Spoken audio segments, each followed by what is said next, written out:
Do you love tension? I mean, practically think about it. Like for those of you who are married, when one of you says something to the other spouse, maybe speaking your love language instead of theirs, and then before you know it, somebody's sleeping on the couch. You like that kind of tension? Maybe you're a college student and you studied for the exam and the professor lays the test in front of you and you realize you studied the wrong chapter. Like those are tense moments. Maybe when you think about church, you're sitting in church and all of a sudden, right at the powerful point of the sermon, a baby starts crying on the other side of the room. It's tension. These are things that we live in. It's real life. And the truth of it is while none of us love tension, we would never invite it into our lives. Tension is a reality of leadership. So I'm excited to welcome you back to the Lifepoint Leadership Podcast. And at Lifepoint Church, you know this, I know it, that we work really hard to give God and our guests our very best. And you're a leader at Lifepoint, and what that means is that your best is often on the other side of you making the decision to grow. And that's what you're here for today, is to grow. And so we're going to spend some minutes together talking about an area of leadership that while none of us would invite it in, it's a reality, and that is tension. When my wife and I, Melissa, first got married, we moved to South Louisiana. And if you've not been to South Louisiana, the food is great. You will just move in and instantly gain 15 pounds. I don't know how else to describe that. But we moved down there, we started working, we were youth pastors at this little church, and where we lived was behind the church. We lived in a trailer behind the church, and one Sunday afternoon, we were just kind of hanging out, and we're young marrieds, and we decided to take a walk. So we're walking along the driveway. We had this big, long, paved driveway. But in the middle of it, between the church and the trailer, was this massive pasture. Well, what I had forgotten to keep in mind is that on either side of that pasture was swampland. We're in South Louisiana. And so we're walking along, and I told Melissa, I said, why don't we walk through the grass? It was about ankle-high grass. We're holding hands. We're walking along, having a great time. And I remember walking and looking down. And I'm looking down, I'm holding my wife's hand, it's a beautiful day. And guys, I never saw the head of this thing. I never saw the tail of this thing. But I saw enough of the body of a massive snake, which I'm terrified of, to know that I needed to get the heck out of there. But here's what I did, is in that moment of tension, I didn't tell my wife that there was a snake. I did not think to pick her up and run her to safety. Here's what I did, is with every bit of energy, I panicked. I crushed her hand that I was holding, and then I thought, if I can just get back to the pavement, I'm going to be safe. All the tension and danger will go away.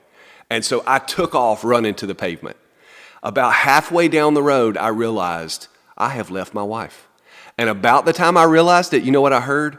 I heard my wife scream because she saw the same snake that I was running from. And so I remember getting to the pavement and turning around and yelling and trying to encourage her. Run, honey, run. You can make it. Once you get here, it's all going to be okay. She gets to the pavement, and in my mind, I thought, we're both safe. We're going to embrace. It's going to be a beautiful moment. It was not a beautiful moment. In fact, I think that was a night where I may have spent the night on the couch, if you know what I mean. In my mind, I thought that safety would come when the tension was gone. When I was on the pavement, it was going to make everything better. So often as leaders, we think if we can get rid of any tension, any energy that's kind of negative, then it's going to make not only our lives easier, but it's actually going to make leadership easier as well. I want to tell you this as a leader. Leadership is not easy. In fact, it's a full contact sport. And you have to be really willing and ready to embrace tension. In fact, I read a book years ago. It's called Unleashing the Power of the Rubber Band. And it really just talks about, as leaders, we need to have elasticity and flexibility in the way we approach problems. But it says this, it says, as leaders, we constantly need to determine whether something is a problem to be solved or a tension to be managed. That's a great thought. The things that you face in life and in leadership and when you serve every weekend, is it a problem to be solved? Or is it just a reality that has to be managed? It's a tension. It's a part of what we do. The author goes on to say much of the frustration that leaders face come from trying to solve what needs to be managed and trying to manage what needs to be solved. What we're going to spend a few minutes talking about today is the fact that we're a growing church. And when things grow and progress happens, pressure is always a result. You really can't escape that.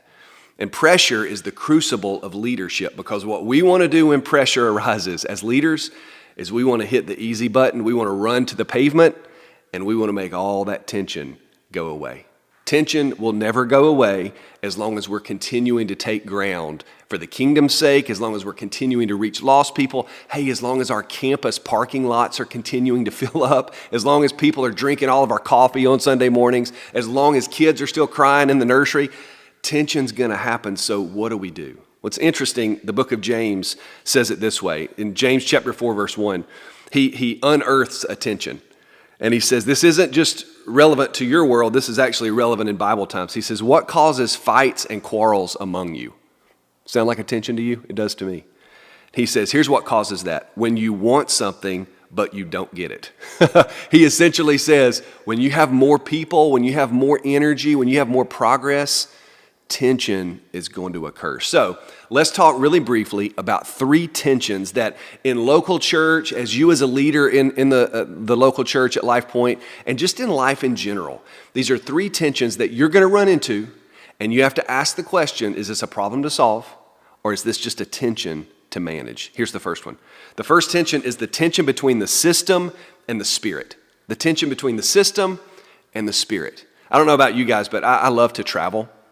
I wish I could travel more. I love going to just random various places. Some of you guys love to travel overseas, and I'm envious of that. That's super fun. Maybe you've been on a missions trip with us and just all the travel that's involved. But one of the things that, while I love to travel, I hate about travel, airports.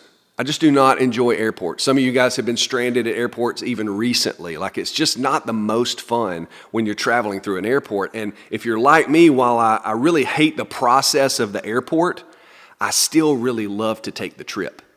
And it's worth the process and dealing with that to be able to take the trip.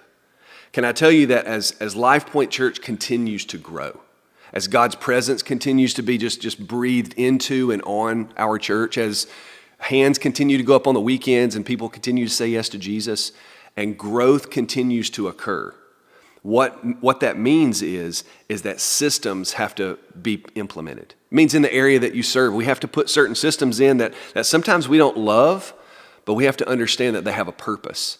You know, the goal of the church is to maintain a feeling of relationship. We want people to feel connected. Systems are one of the ways that we help a large church still feel small. So we value those. Systems can feel awkward sometimes. And the reason is because the church doesn't really exist in the natural realm alone. It exists in the supernatural realm. You think about the fact that the Bible even says that we don't fight battles against flesh and blood, but it's principalities, rulers of darkness. Like there's things that happen in the supernatural. And those systems, if we're not careful, while they're necessary, can also squeeze out the spirit. They can squeeze out the oxygen and the breath that helped our church become what it is in the first place. I mean, think about these 2 things combined in the tension that you manage. Every weekend we have new believers who go to our VIP tent.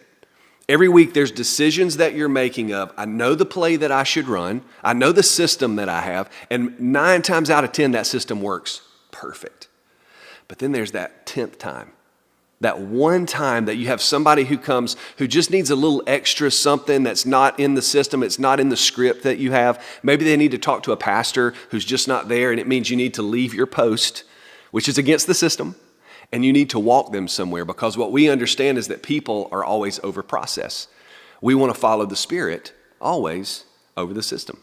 You think about our Connect class. Connect class is a system. It's a play that we run. But even within that, we're looking for, and we want eyes to see where the Spirit is moving inside of that. In every area that we have, we want to manage the tension between the system and the Spirit. Problems have to be solved with the right timing and the right tone and the right touch. But most of the time, there's tensions that we're just living through and dealing with that will never be solved. The tension is, be careful not to use systems to get what we want and choke out the Spirit, but also be careful not to use the Spirit as the trump card to get what we want as well. So the tension between the system and the Spirit. Here's the second tension that we manage. Just on the regular in ministry, you probably manage this in your life as well. It's the tension of development and results. The tension of development and results. Can I confess to you, I'm a results-oriented person. I love making progress. I love taking new ground. I love seeing things that are working. I like to, don't tell anybody, but I'm an Enneagram 3. And if you couldn't tell this, I like to win. And so for me, when we're taking ground, it means we're winning. But sometimes on a Sunday morning especially, we run into what I would call the tyranny of the urgent. Think about it for a second. Maybe you work in the nursery and there's never enough volunteers in the nursery. It's just never enough. Or maybe for you, you're in the worship team and there are songs that need to be rehearsed and you got to rehearse them because you're about to stand in front of a lot of people and lead those people in those songs. Maybe for you, you make coffee. And the coffee, listen, if there's one thing you've got to get right at Lifepoint Church, it's the coffee. The coffee team matters. So there's this perfect thing inside of us that we want to, as we said earlier, give God and give others our best. But the pressure comes when what has to be done crowds out the thing that ultimately needs to be done. And the thing that ultimately needs to be done is we never want to be chasing perfect at the expense of growing people.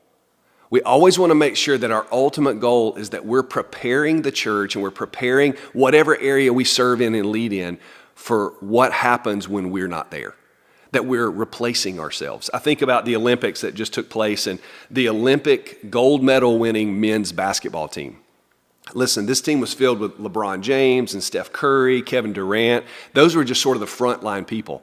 But what's interesting about that team is that the power of the team really was down the line on the bench. It was the substitutes. It was all the people who were coming in the game later in the game. And all the way down the bench, you know what they had? They had Hall of Famers. They had all-star players on the bench.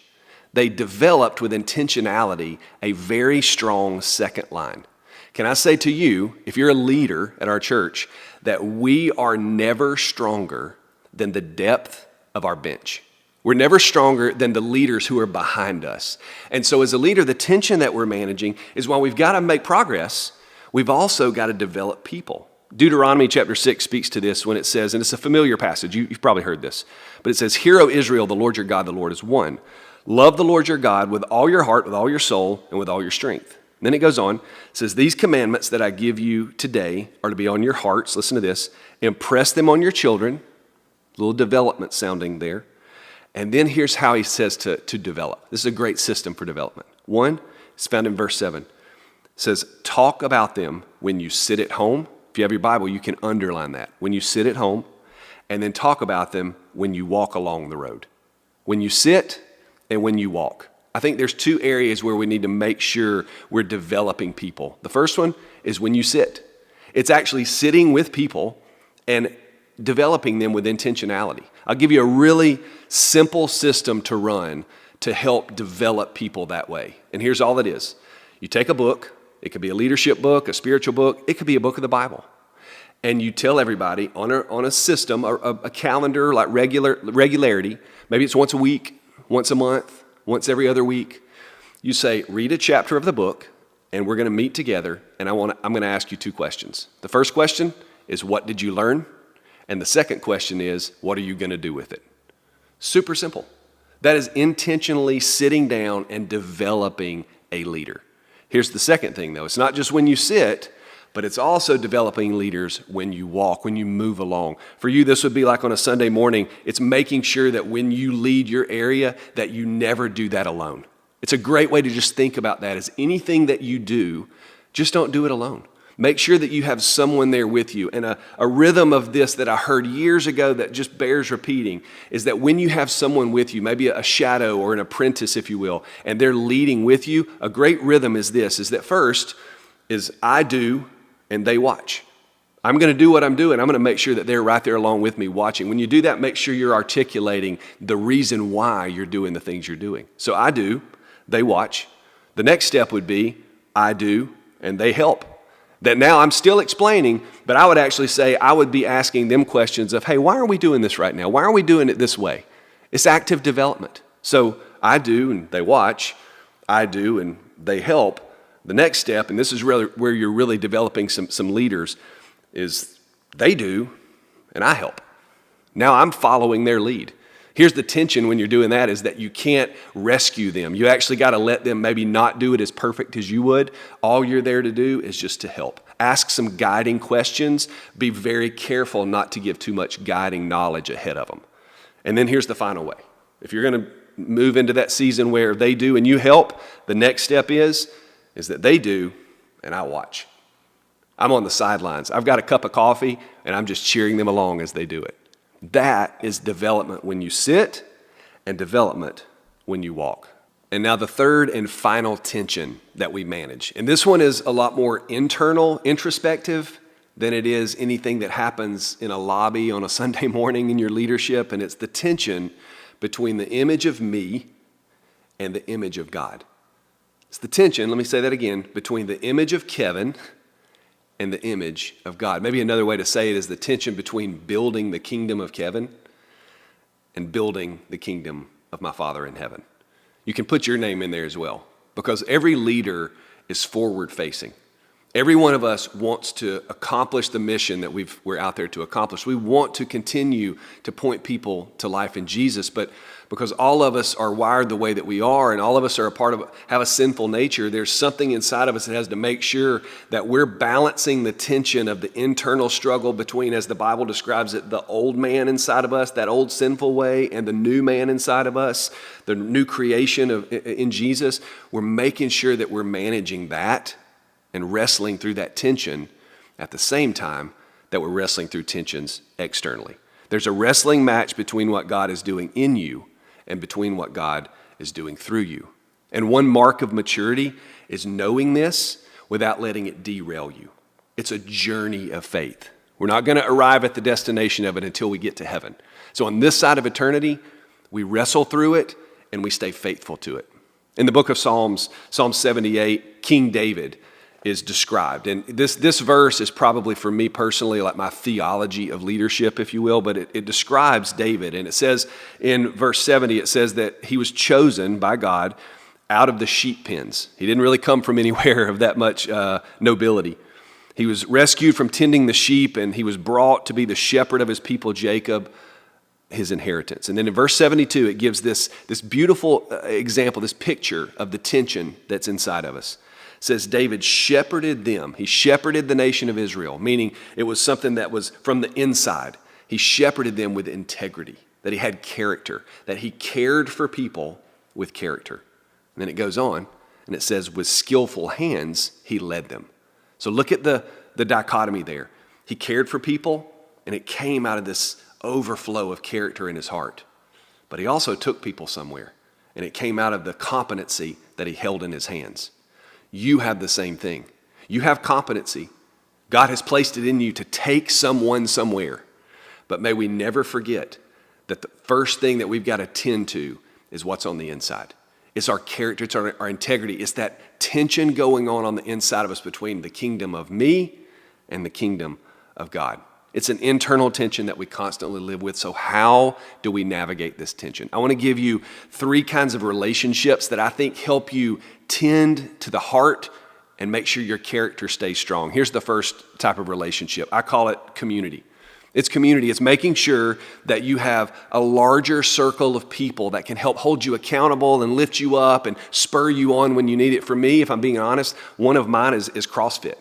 It's my CrossFit community. I go in there every week and sweat and struggle and all this stuff with these people, and it helps me. Our staff is a community piece for me. And you need those people in your life because you need that encouragement, you need that accountability, you need that inspiration sometimes. So you have community, but then the next group, the next C, is the word circle. You need a circle of people. This is a smaller group. It's just a smaller circle. And here's the way I like to think about it. The smaller the circle, the bigger the reveal. Meaning I can actually open up my heart and confess some things to a smaller circle that I'm never going to do in front of a large group. You need those people in your life because those people are the ones who know those secrets that you've stored away in the dark recesses of your heart that you just need to be able to bring into the light in a safe place. So you have a community, you have a circle, and then the final group is what I call a corner. It's your corner. It's probably 4 people who know everything.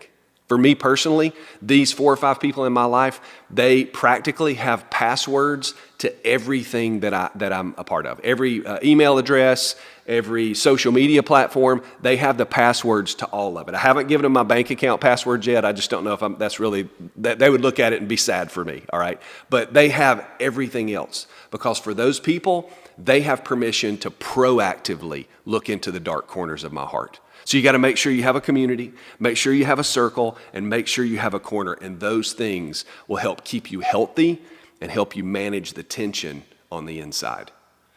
About once or twice a year, Pastor Jeff will give a talk to our leadership team, our staff at church. And the name of the talk is The Church I See. And he essentially just opens his notebook and he dreams out loud for a while with us. And he talks about the church that he envisions that God has put in his heart to build and to pioneer. And when he talks about this, one of the things that is a thread through everything that he says is the church that he sees is a growing church. It's growing in evangelism, and it's growing in discipleship, and it's growing in leadership, and it's growing in all these different areas, but never in the church that he feels like God has put on him to build is it a church that stands still. It's a church that's growing. And growth brings pressure, and pressure brings tension. And you, my friend, are a leader that has been put here for such a time as this, not to just solve every problem, but along the way as growth happens, to help manage the tension and bring life and levity to the pressures that come from the growth we've seen. So we're glad you're a part of it. We believe God has even better things in store for you, and we're glad that you've been a part of today's episode. So until the next time, we want to encourage you to continue growing and continue managing that tension that's both on the inside and the tension you're going to face on the outside as well. I'll see you next time.